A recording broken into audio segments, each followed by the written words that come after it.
दोस्तों, आज की कहानी है ज्ञान सबसे बड़ी चीज है, यह नहीं समझ पाई एक बहू। तो चलिए कहानी को हम शुरू करते हैं। श्री अपनी पत्नी नीरजा को आवाज लगाते हुए बोला, सुनो, माँ को थोड़ा क्रीम पाउडर लगा देना। आज शाम में मेरी कंपनी के मालिक समीर सर चाय पर आ रहे हैं। माँ बिल्कुल स्मार्ट लगनी चाहिए जी। कहकर नीरजा ने अपने सासू माँ के कमरे की ओर कदम बढ़ाए। वह सासू माँ को साड़ी बदलने और चेहरे पर क्रीम पाउडर लगाने के लिए समझाने लगी, पर सासू माँ अपनी जिद पर अड़ी रही। मुझे ये सब नहीं करना। जब श्रृंगार करने की उम्र थी तब तो क्रीम पाउडर नहीं लगाया, अब क्यों? फिर माँ ने अपनी बात को और मजबूत बनाते हुए कहा, अगर श्री को माँ कहने में शर्म आती है तो मैं अपने कमरे से बाहर नहीं आऊंगी। जब मेहमान चले जाए तब बुला लेना।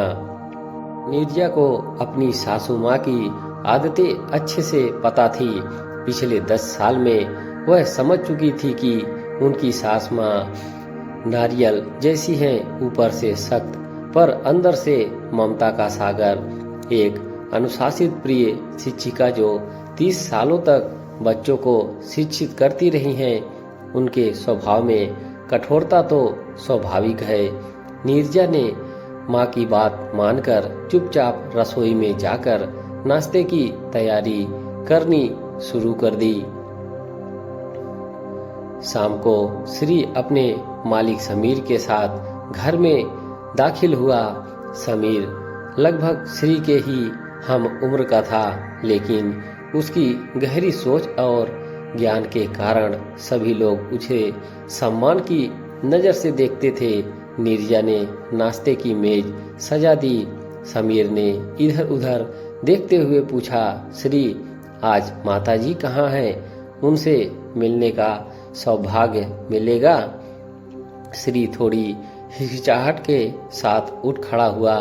माँ अपने कमरे में है, मैं बुलाता हूँ। लेकिन समीर ने उसे रोकते हुए कहा, अरे, मैं ही माताजी से मिलने उनके कमरे में चला जाऊंगा। उन्हें असुविधा क्यों हो? श्री और समीर माँ के कमरे की ओर बढ़े। श्री ने धीरे से आवाज दी, माँ, आपसे समीर सर मिलने आए हैं। माँ ने किताब बंद की और शांत भाव से कहा, आओ बेटा। मुझे लगा कि बच्चों के बीच में मैं क्या बात करूंगी, इसीलिए मैं बाहर नहीं आई।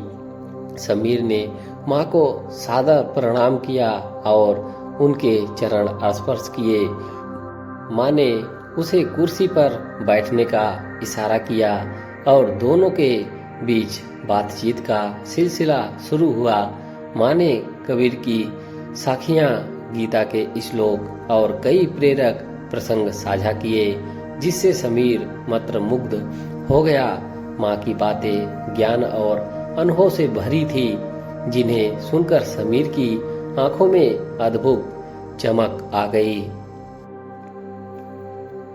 समीर अचानक थोड़ी दुविधा में पड़ते हुए पूछ बैठा, आप लोग यहाँ कब से रह रहे हैं?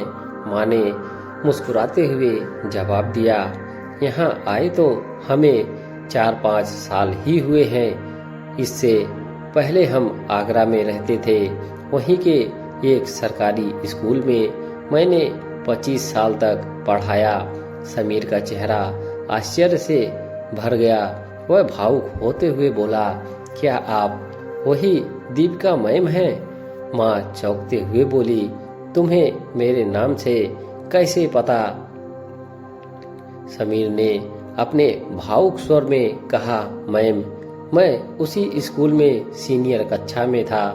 आपने मुझे पढ़ाया नहीं था, लेकिन आपकी ख्याति से हर कोई परिचित था।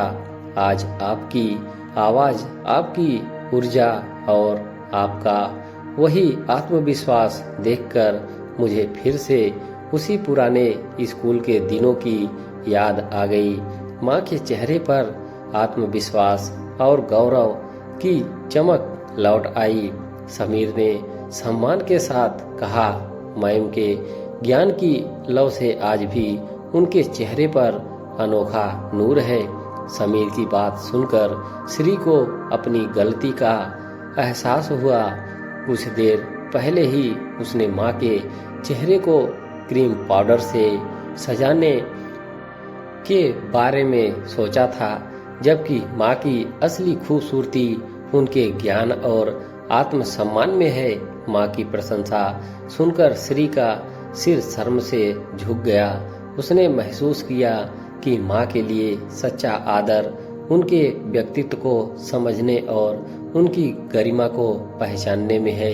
दोस्तों, कहानी आपको कैसी लगी कमेंट में जरूर लिखें। हमारे चैनल पर जुड़े रहने के लिए आप सभी का धन्यवाद।